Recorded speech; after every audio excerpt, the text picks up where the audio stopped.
तो देखिए यहाँ पढ़ते हैं 8वीं क्लास के साइंस को चैप्टर का नाम है संश्लेषित रेशे।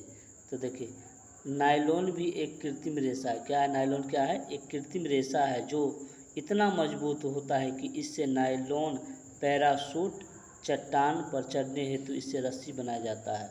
नायलॉन का निर्माण कोयला, जल और वायु से किया जाता है।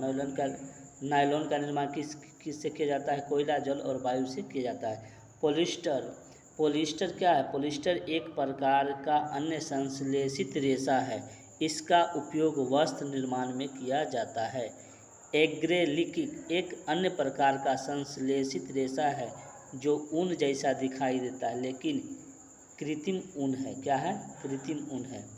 संश्लेषित रेशे के गुणधर्म में यह शीघ्र सूखते हैं और अधिक चलाऊ होते हैं, कम महंगे होते हैं, आसानी से उपलब्ध होते हैं और रख रखाव की सुविधाजनक होते हैं। संश्लेषित रेशों की तरह प्लास्टिक भी एक बहुलक है जिससे कोई भी आकार दिया जाता है। इसका पुनः चक्रण भी हो सकता है। ऐसा प्लास्टिक जो गर्म करने पर आसानी से विकृत हो जाता है और सफलतापूर्वक मुड़ जाता है थर्मोप्लास्टिक कहलाता है। उदाहरण पॉलीथीन, पीवीसी। थर्मोप्लास्टिक एक का उपयोग खिलौनों, कंघियों और विभिन्न प्रकार के पात्रों और बड़े पैमाने पर निर्माण किया जाता है।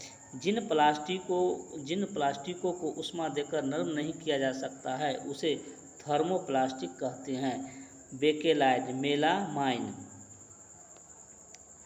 आगे देखिए क्या कर बेकेलाइट क्या है? ऊष्मा एवं विद्युत का कुचालक है। बेकेलाइट क्या है? बेकेलाइट ऊष्मा और विद्युत का कुचालक होता है, इसलिए इसका उपयोग कुकर के हत्थों और बिजली के स्विच आदि बनाने में किया जाता है।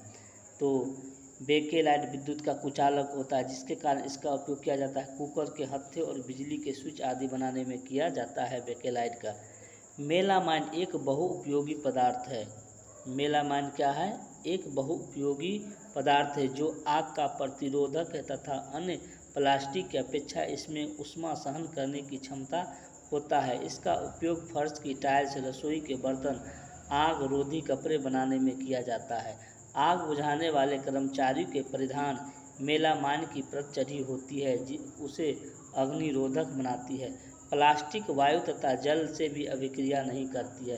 प्लास्टिक वायु, जल से भी अभिक्रिया नहीं करती है। प्लास्टिक ऊष्मा और विद्युत का कुचालक होता है, इसलिए बिजली के तार प्लास्टिक के ढके होते हैं। प्लास्टिक क्या होता है? ऊष्मा और विद्युत का कुचालक होता है, इसलिए बिजली के तार प्लास्टिक से ढके रहते हैं।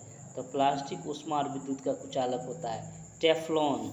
टेफ्लॉन क्या है? टेफ्लॉन एक विशिष्ट प्रकार का प्लास्टिक है जिस पर तेल और जल चिपका नहीं होता है, इसलिए इसका उपयोग भोजन पकाने के पात्रों पर न चिपकने वाली परत के रूप में किया जाता है। माइक्रोवेव ओवन में भोजन पकाने के लिए विशिष्ट प्लास्टिक का उपयोग में लिए जाते हैं जिन पर ऊष्मा का कोई प्रभाव नहीं पड़ता है। ऊष्मा भोजन को तो पका देती है परंतु प्लास्टिक का प्रभाव नहीं डाल पाती है। वह पदार्थ जो प्राकृतिक प्रक्रिया से जीवाणु की क्रिया द्वारा अपघटित होता है जैव निम्नीकरण कहलाता है। तो पूछ देगा क्या? वह पदार्थ जो प्राकृतिक प्रक्रिया से जीवाणुओं की क्रिया द्वारा अपघटित हो जाता है उसे जैव निम्नीकरण कहते हैं। आगे देखिए, वह पदार्थ जो प्राकृतिक प्रक्रिया द्वारा सरलता से विघटित नहीं होता है उसे जैव अनिम्नीकरण कहते हैं। पर्यावरण में प्लास्टिक विघटित नहीं होता है, कई वर्षों तक बना रहता है जो पर्यावरण प्रदूषण का कारक है। 4R जो पर्यावरण हितैषी का उपयोग कम करिए, रिड्यूस पुनः उपयोग करिए, रीयूज पुनः चक्रण, रिसाइकिल और पुनः प्राप्ति। RQ 4R जो पर्यावरण हितैषी है, रिड्यूस, रीयूज, रिसाइकिल, रिकवर।